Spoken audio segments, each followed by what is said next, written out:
Seja bem-vindo a mais um vídeo do canal Assim Diz a Palavra. Eu me chamo Luiz e eu quero te ajudar neste vídeo a montar um esboço de pregação com o tema Privilégio dos Verdadeiros Adoradores.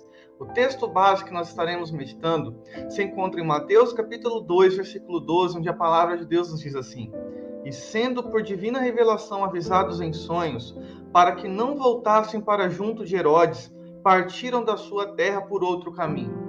Quando nós falamos de um esboço de pregação, nós estamos falando de uma estrutura na qual nós iremos apresentar a nossa mensagem àqueles que estão nos ouvindo. E este esboço de pregação, eu vou te ajudar a fazer de forma simples, de forma bem clara, bem objetiva, a como extrair lições deste texto de Mateus capítulo 2, versículo 12. Em primeiro lugar, nós temos que fazer a introdução. Introdução, eu utilizei dois textos bíblicos. O primeiro, João capítulo 4, versículo 23, que nos ensina que o Pai procura verdadeiros adoradores. Nessa introdução, eu quero revelar àqueles que estão ouvindo que há uma necessidade que o Pai tem em olhar ao povo e procurar verdadeiros adoradores. E o segundo texto complementar dessa introdução é Mateus 15, versículo 8, que nos mostra o porquê é necessário que o Pai procure verdadeiros adoradores, porque nem todos adoram a Jesus de todo o coração. O texto de Mateus 15, versículo 8, vai nos ensinar que muitas pessoas se aproximavam de Jesus apenas de lábios, enquanto o seu coração estava distante do nosso Deus.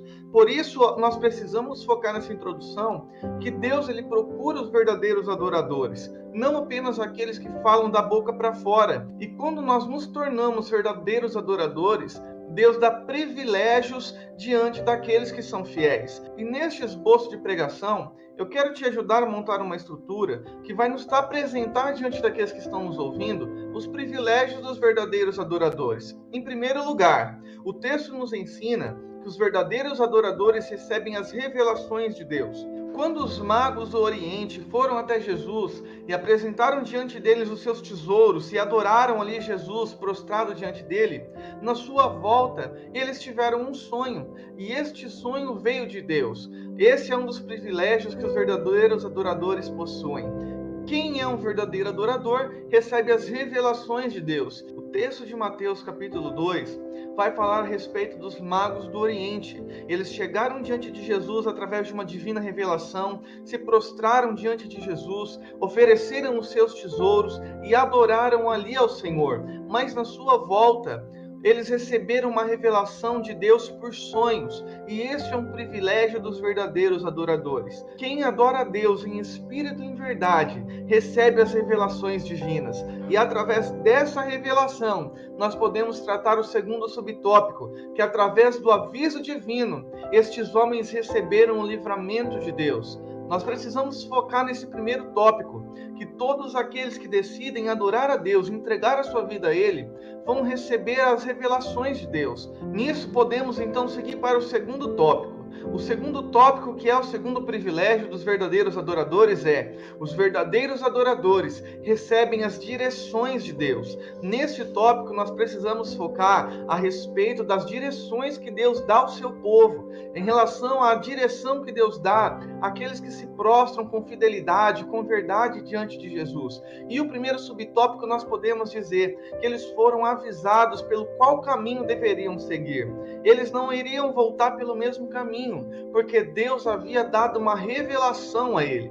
Nisso nós podemos, meus amados irmãos, falar a respeito de vários textos complementares, como por exemplo o que diz em Provérbios, que há muitos caminhos que parecem ser bons aos olhos humanos, mas o seu final é morte. Estes homens foram avisados pelo próprio Deus entre qual caminho deveriam seguir. Estes homens receberam a direção de Deus para não seguir o caminho que levaria-os para a perdição. Nós precisamos focar, irmãos, nesse momento, que todos os verdadeiros adoradores têm o privilégio de receber as direções de Deus. Eles não deveriam seguir o caminho de Herodes, conforme nós podemos ver nesse subtópico 2. Eles escolheram o caminho certo. eles ouviram a voz de Deus, eles receberam a revelação de Deus e eles seguiram pelo caminho que Deus havia preparado para eles. Neste tópico nós precisamos focar que aqueles que decidem ser verdadeiros adoradores, eles não ficarão sem direção para a vida. E nós podemos então ir para o terceiro tópico,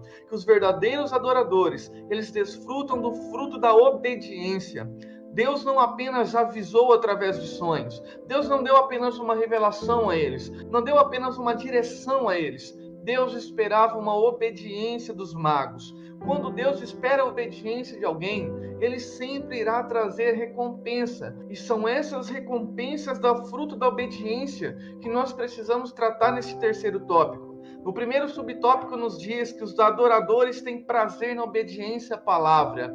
Muitas vezes nós temos a ideia que obedecer à palavra de Deus é algo trabalhoso, é algo árduo, mas a verdade não é essa. Nós precisamos, neste tópico, trazer à mente das pessoas que estão nos ouvindo e ao coração que obedecer à palavra de Deus é um privilégio e que quando nós obedecemos esta palavra que Deus tem para nos dar, essa revelação, essa direção que Deus nos dá, sempre haverá benefícios. E esse benefício nós podemos tratar no subtópico 2. Foi através da obediência que eles receberam o livramento. Foi através da obediência que eles viram seus caminhos prosperarem. Não adianta nós dissermos que somos verdadeiros adoradores. Quando Deus requer de nós obediência, nós fazemos aquilo que nós queremos. Os verdadeiros adoradores, ele tem prazer na obediência. Ele tem prazer em cumprir aquilo que Deus tem determinado. Porque ele sabe que os caminhos de Deus são melhores do que os nossos. Porque ele sabe que os pensamentos de Deus são maiores e são melhores do que nossos. Nesse terceiro tópico, nós precisamos compreender e transmitir às pessoas que estão nos ouvindo que há privilégios para quem obedece a Deus e a sua palavra. Depois de nós elaborarmos esses 3 tópicos, que é apenas um exemplo para que você possa compreender a como montar uma estrutura de esboço de pregação, nós podemos então fazer a conclusão, que nada mais é que um momento que nós vamos chamar a atenção do povo para que eles venham praticar a palavra de Deus. E eu dividi em 2 subtópicos essa conclusão. O primeiro, nós chamarmos a atenção daqueles que estão nos ouvindo a respeito daquilo que tem impedido as pessoas de se tornarem verdadeiros adoradores. É um momento que nós devemos fazer as pessoas pensarem e deixar o Espírito Santo de Deus agir no coração delas, para que elas possam enxergar através da fé o qual tem sido os impedimentos da verdadeira adoração na vida dela. E o segundo subtópico é que Deus espera a verdadeira adoração de cada um. É uma adoração individual e não apenas coletiva. E cada pessoa que está presente, Deus espera um louvor sincero, uma adoração sincera, de todo o coração, de toda a alma, de todo o entendimento. Veja que esse esboço de pregação, do começo ao fim, eu vim tratando a respeito dos benefícios que o verdadeiro adorador tem quando é sincero diante de Deus. Este é o momento que nós devemos entender que todo esboço de pregação ele precisa ser do começo ao fim a respeito de uma linha de raciocínio. Não podemos começar a falar de uma coisa e terminar de outra. Nós precisamos manter em ordem tudo aquilo que Deus tem colocado nas nossas vidas para nós transmitirmos a sua palavra, sem fugirmos do foco e do objetivo da mensagem principal. E se você tem gostado deste conteúdo, eu quero te fazer um convite. Se você ainda não é inscrito neste canal, se inscreva. Nós temos novos vídeos todas as terças e todos os sábados. Que Deus abençoe a sua vida em nome de Jesus e até o próximo vídeo.